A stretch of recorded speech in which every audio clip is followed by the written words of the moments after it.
This is my review for XO Man of War number 33 by Valiant Entertainment. XO is definitely one of my more favorite of the Valiant comics. It's a really good, science fiction action comic. Uh, it's just really well done.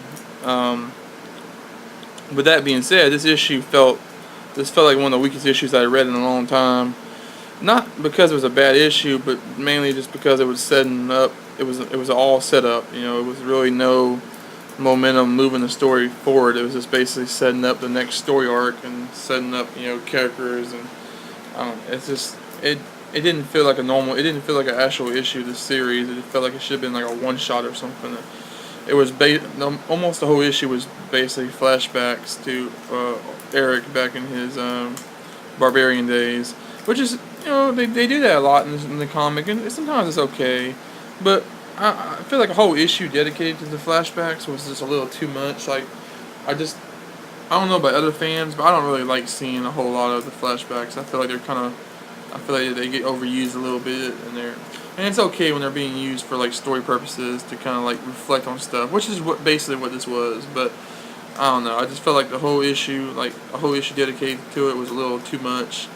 I felt like I wanted to see more of EXO, in space battling aliens and fighting the government and stuff. That's the stuff I read this comic for. I don't read it for the whole Conan the Barbarian's side of the stuff.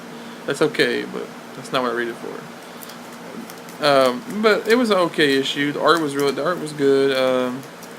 We got this. It mostly focuses on Eric's original wife, or original girl that he had back in the ancient days that died. It was mainly about their love interests and how they were supposed to live together, and how small-minded EXO was back in the day, and how he's grown as a character, as a person.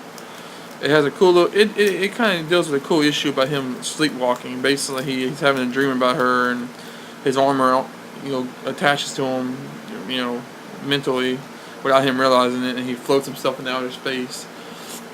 And it was pretty cool. I like that. I like that idea. I like the idea that that he can sleepwalk like that. It's kind of dangerous, especially with somebody with an armor like that can drift off and not know where they're going.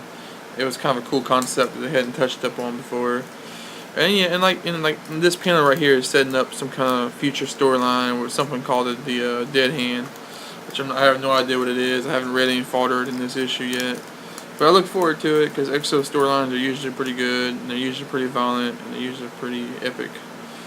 You see, there's a picture of the Dead Hand thing that's popping up on Loam, the planet where EXO got his armor from, and this is the first time we've seen Loam in a long time. It was pretty cool to see these aliens again, because we hadn't seen them since Auric freed them and gave them liberated the planet. But if I had to give a number to this issue, I'd probably give it a 4 out of 5. Thank you guys for watching, and see you soon.